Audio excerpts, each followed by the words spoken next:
Hello everybody, welcome back to Best Tips, where we are covering topics like system design, equipment specification, and safety standards, amongst other things. My name is Chance Barkley. I'm a senior partner here at Best Machinery, and we are servicing primarily the seed and food processing industries. This will be our second episode on this channel, and today we will be covering the topic of condensation and how to handle it in your process. And with that, we'll get straight through it. Now, I know it's been a minute since all of you saw a graphic like this. I'm not going to say how long it's been for me, but the year started with a 1. Now, my primary school science is a little bit rusty, so please forgive me, but I'm going to give it a try here. Did you ever hear the story about the water in the atmosphere that tried to break the rules of condensation? It wasn't a cloud. Condensation happens for one of two reasons. First reason is the dew point.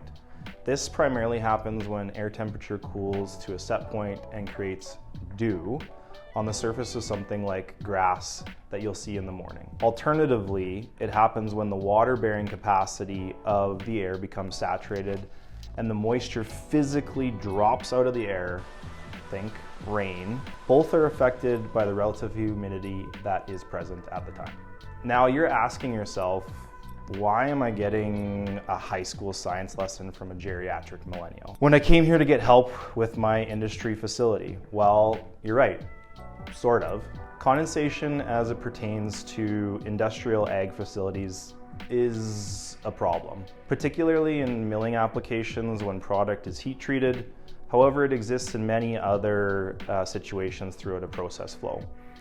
For our purposes, all we need to know is that it occurs when there's a large temperature difference between one zone and another zone. Think very hot and very cold. We'll look at how to attack condensation from a design layout perspective, and secondly, looking at a couple application-specific pieces of equipment that can help with this issue when it's completely unavoidable.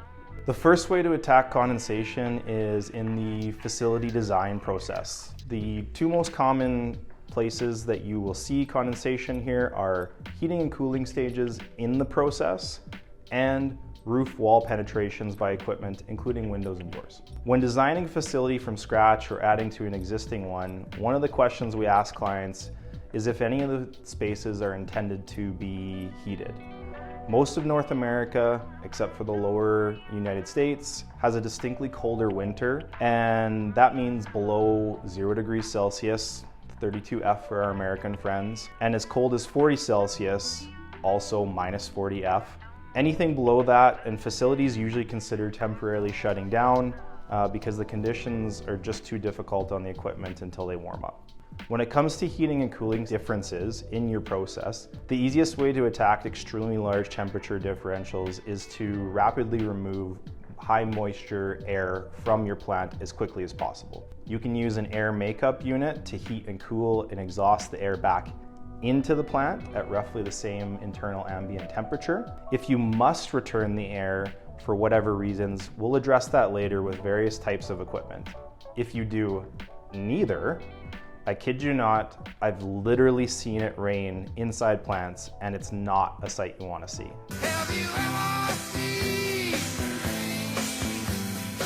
When it comes to equipment penetrating through two different temperature zones, i.e. roofs and walls, the goal is always to eliminate or minimize the penetrations in the design process. If you must penetrate a wall, usually with a piece of conveyance, then consider insulating or heat jacketing it to minimize the effect of outside versus inside temperature.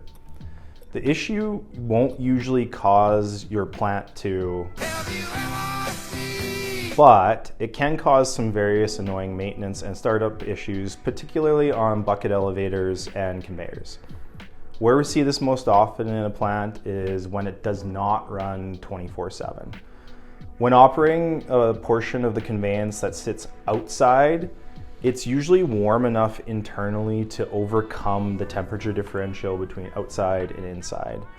And worst case, what happens is you get some frosting or dew on the exterior of the case, which in the grand scheme of things really isn't that bad. However, when a plant shuts down overnight or over the weekend, Where does all that hot air go? Well, it stays inside the case and starts to rapidly cool down relative to the cooler temperature outside and causes dew. We especially see this on bucket elevators with roof penetrations, also with conveyors and wall penetrations. This in and of itself is not really a problem, doesn't matter that much. That is unless it continues to cool down and rapidly causes frost or ice. This commonly happens with bucket elevators on their drums and their conveyor rolls. Symptoms when you go to start up, usually you get like some belt slippage, which can be bad with the motors starting to overamp and potentially shut down. This can be even worse when ice fills all of your bearings, attaches itself to the shafts and product discharge areas, and can cause much more serious process failures. Long story short is to ask the right questions and take your time when designing the facility to accommodate potential condensation issues.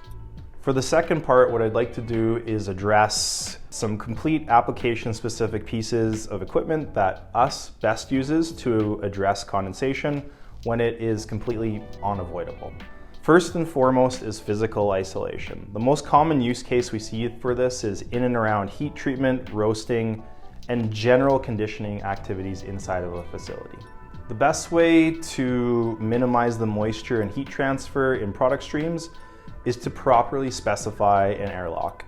Put an airlock on an inlet, an outlet of your conditioner, help isolate that air seepage into the cooler pre and post product zones. That being said, the airlock needs to be specified correctly.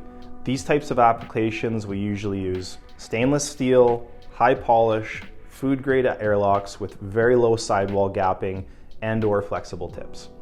The second consideration is microbiological activity and how to manage product sticking to the physical veins of the airlock itself. The way we handle this is by using quick clean designs, which operate on a sliding chassis. So you can get in there as an operator, scrape, clean down, get access to the interior housing very, very easily. This is incredibly easy to access from an operator perspective, and you've made your QA department smile, or at least, not frown. They are not cheap, but they are a very, very effective tool to combat this issue. The second way to reduce condensation issues in and around conditioning devices is to evacuate all of that air outside and absolutely not return it. Depending on air volumes, this can, however, be very expensive to make that air back up into the plant. So when you have the option to, or must return air or some of the air back into the plant, Behst handles this in your filter bag house. If moisture is high or ambient airstream temperature contains too much particulate, then this is not a viable option. However, if these are reasonable, then please consider the use of hydrophobic filter media bags in your filtration device. Their performance in high moisture environments is markedly better than standard filter bags. In either circumstance, considering reaching out to our team or another qualified provider to help consult and specify according to your need. In summary, design your plant well to avoid and mitigate. If you absolutely must, try to find items like those suggested to address existing or unavoidable issues. That about wraps it up. Hope to see you soon.